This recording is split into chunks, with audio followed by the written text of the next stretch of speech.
graffiti, to me, is about the form of the letter. I mean,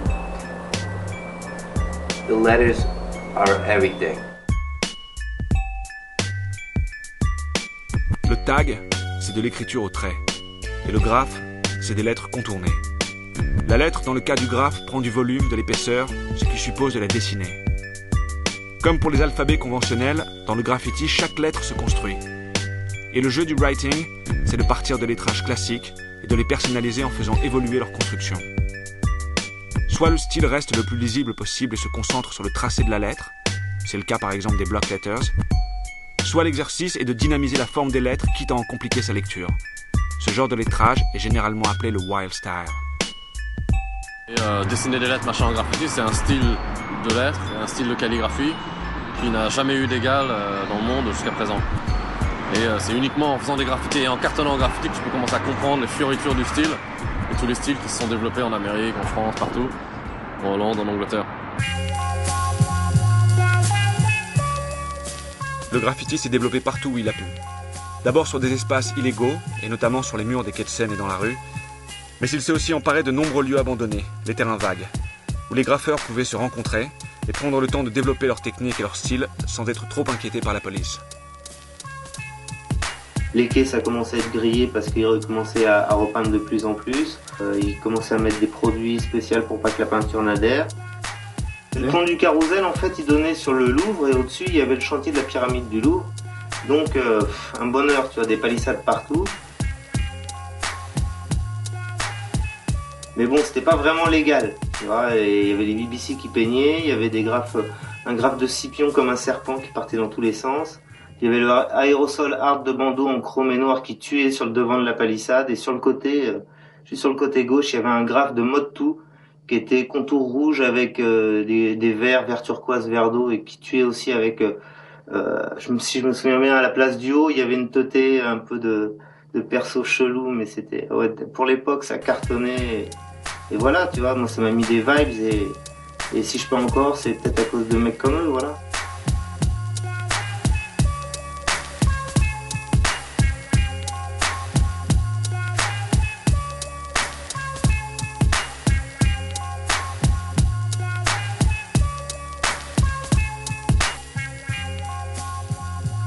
Et puis il y a eu Stalingrad en fait. Quand Stalingrad est né, les BBC ils ont bougé, ils ont lâché les palissades. Et puis ils sont tous partis vers le nord. En fait c'était les transits entre Stalingrad et les palissades du Louvre pour essayer de peindre. Et c'est vrai que c'était vraiment les endroits où tu pouvais peindre relativement tranquillement, sans avoir de problème et où il y avait du monde qui passait, quoi. Stalingrad, je crois que ça a été découvert par Sao. Et moi, par hasard, un jour, je passais en métro aérien et je vois un graffiti au fond du terrain vague, Sao, et je crois que c'est lui le premier en fait à faire un graffiti là-dedans. Au début, quand on l'a trouvé, c'était un terrain vague avec plein de plantes et plein d'arbres qui poussaient. Et H est arrivé, il a commencé à débroussailler les trucs. Et puis quelques jours après, Bando est arrivé. Il a monopolisé quelques espaces devant. Et voilà, comme ça commence à démarrer. On s'est incrusté sur le mur devant avec Stéphane. Mais en fait, c'est parti de là, quoi. Mais c'est les BBC qui ont peint dans ce terrain en premier. Là, cette superficie de terrain, ce positionnement de terrain par rapport au métro, par rapport à la rue, par rapport à plein de choses. Surtout par rapport au métro, il était trop bien situé parce que du métro, on voyait tout ce qu'il y avait à l'intérieur et c'était trop top. C'était un terrain unique en fait. Il y a deux périodes à Stalingrad. La première période, donc la période la plus importante, c'est la période graphe, où des gens qui viennent voir du graphe, c'est-à-dire même les taggers, les TCG, d'autres graffeurs, Dark, Alp, ils viennent pour rencontrer des mecs qui peignent comme eux.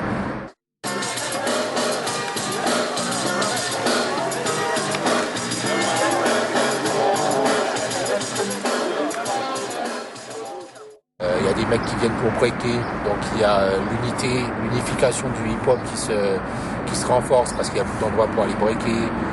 Il n'y a plus de salle Paco Rabanne. Oh les frères et sœurs, nous sommes ici au centre Paco Rabanne. C'est là où tout se passe ce soir puisque c'est notre dernière émission de l'histoire du hip-hop in France de 1984. Et c'est maintenant la finale, les frères et sœurs, c'est hier. C'est hier. Tu vois, donc les gens ils se rencontrent là-bas.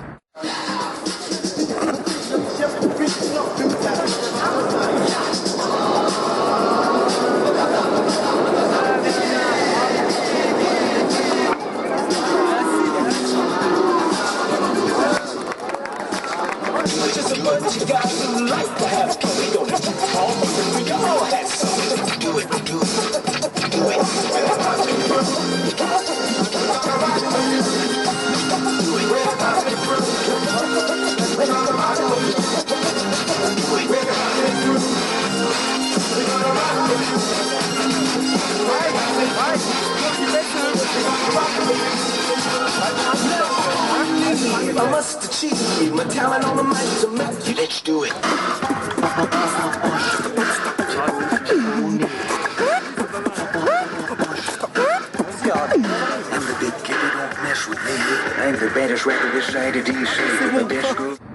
Pour moi, ça, c'est une période.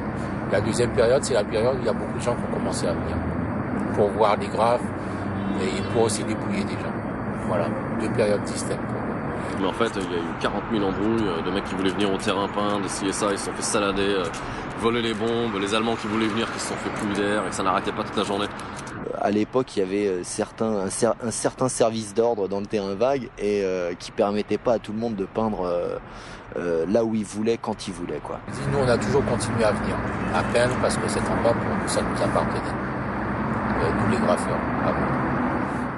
Et moi j'aimais bien le terrain parce qu'il y a le côté organique aussi des choses, tu vois. C'est ces arbustes qui poussaient tout le temps. On avait beau les couper, ils repoussaient tout le temps et c'était cool, quoi. Et quand il pleuvait, il y avait cette odeur de bombes rouillées par terre et le graphe par rapport à ce milieu organique et déchiqueté en même temps, c'était fantastique. Il y avait une bonne énergie, quoi, tu vois. Enfin bref, on a créé un espace. C'était un espace d'art pour moi. C'était même pas un terrain vague après, tu vois. C'est une galerie. C'était une galerie en plein air, quoi.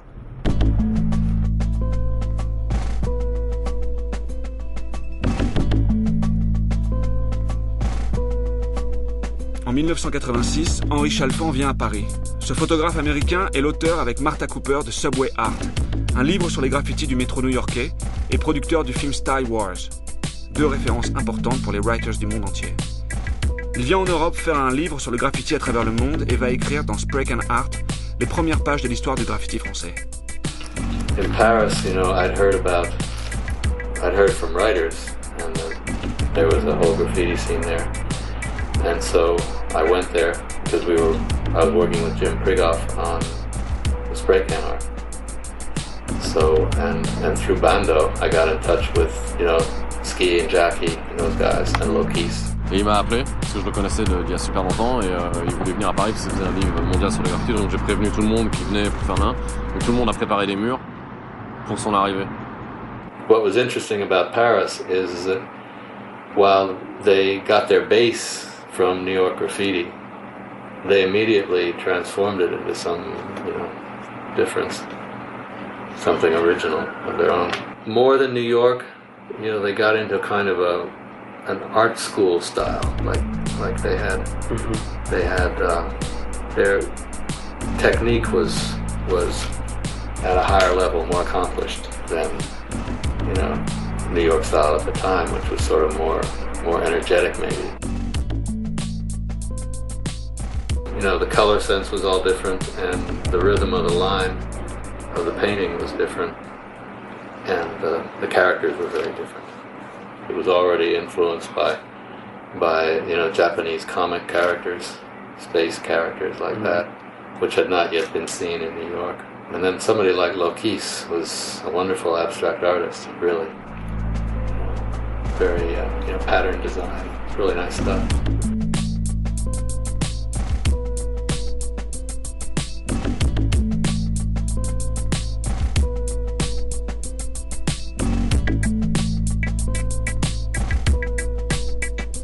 Faut comprendre qu'à un moment, entre Case 2 et Duster ou Nox 167 et les murs qu'on connaît, parce que à ce moment-là on a peu de photos, donc c'est le fameux Style War dans Subway Art, phénoménal, c'est le seul bien qu'il ait fait parce que Nox 67 c'est un peu décevant à côté. Donc voilà, tout ça, c'est tout d'un coup je vois le Style War, tu te dis dans ta tête où je vais vers la vibe scene, où la technique prévaut surtout, le style et la qualité des lettres prévaut surtout, où je vais dans la vibe Style War ou Case 2, même si Case 2 reste hotline, mais bon, il est plus futuriste, il commence à